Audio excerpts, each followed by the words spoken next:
Welcome to the Workplace Minute, powered by H3HR Advisors and sponsored by WorkHuman. Thanks for joining me for a quick update on what's important in the world of work. My name is Steve Boese.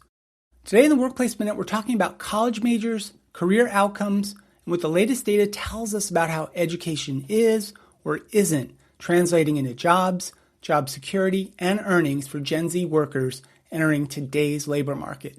Let's break it down.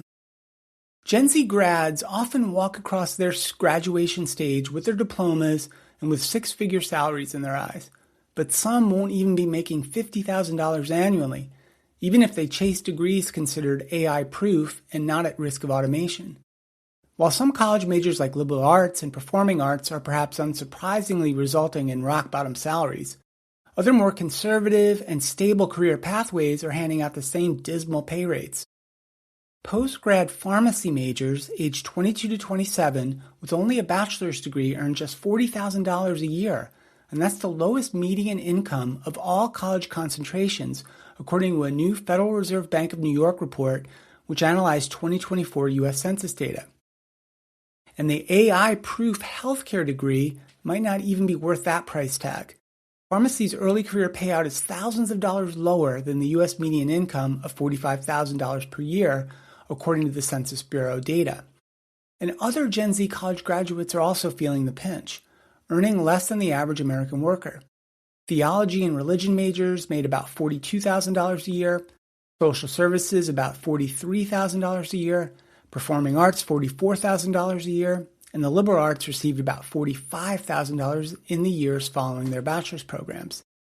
And there are more careers claimed to withstand AI layoffs and recessionary impacts that also made this list. Teaching has risen in popularity for its job security, especially as the AI technology boom swipes in-office roles and companies enforce sweeping labor cuts.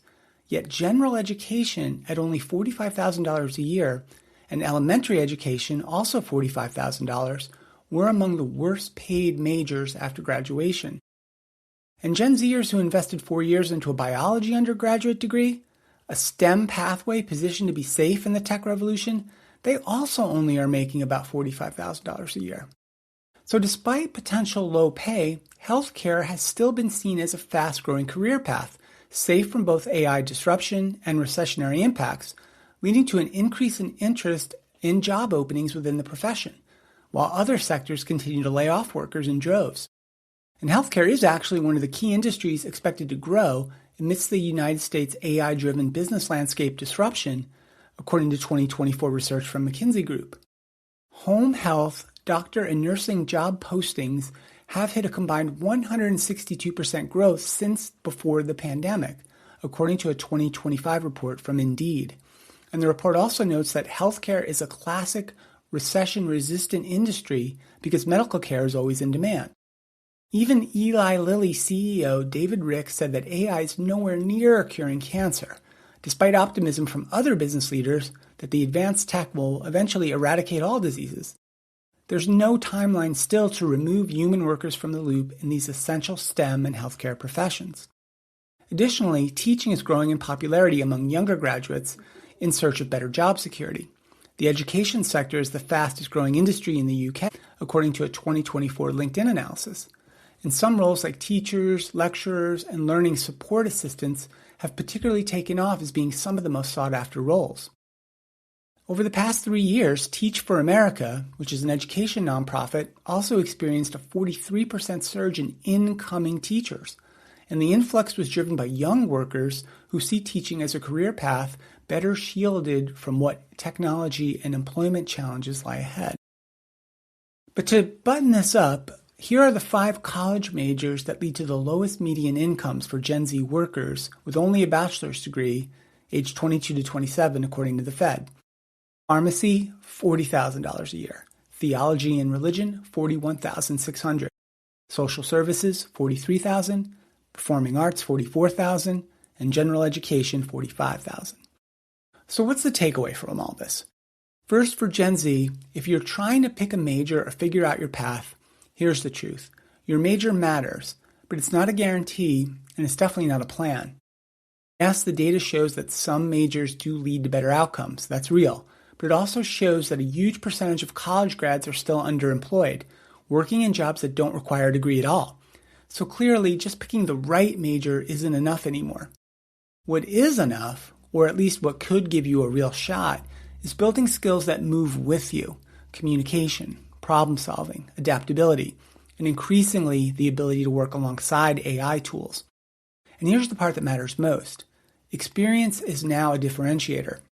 Internships, projects, real world work, even if it's messy, even if it's not perfect, that's what separates you. A degree gets you in the conversation.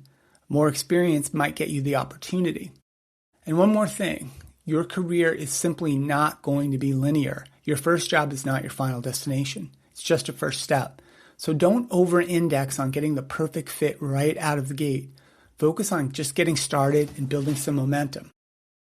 Now, for HR and business leaders, there's a pretty uncomfortable truth sitting in all this data.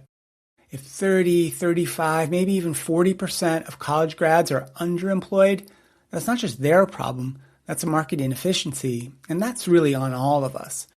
It means organizations are still over-filtering.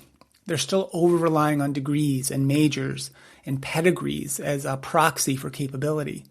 And in a world where skills are changing faster than ever, and where AI is reshaping entry-level work, that approach is starting to break. So this is the moment to rethink about how we're hiring. Stop asking, did they major in exactly the right thing? Start asking, like, can they learn? Can they adapt? Can they contribute? Because for a huge number of roles, things like HR, operations, customer success, marketing, even parts of tech, the degree alignment just isn't as predictive as we like to pretend it is. And if we keep hiring that way, we're going to keep missing talent, and good talent. And perhaps most importantly, we have to get better at developing early career employees once they get in the door.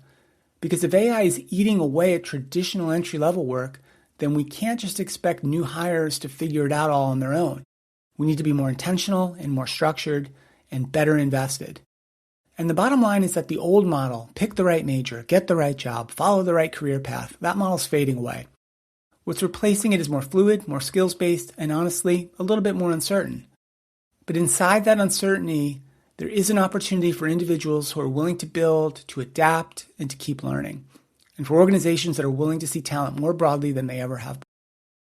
And the ones that figure all this out the first, they're not just going to fill their jobs, they will build better workplaces. That's it for today's Workplace Minute. Thank you so much for listening, and a big thank you to WorkHuman for supporting the Workplace Minute. If this episode made you think about how you are approaching your entry-level hiring, please share it with a colleague. I'm Steve Boese, and this has been the Workplace Minute from H3 HR Advisors.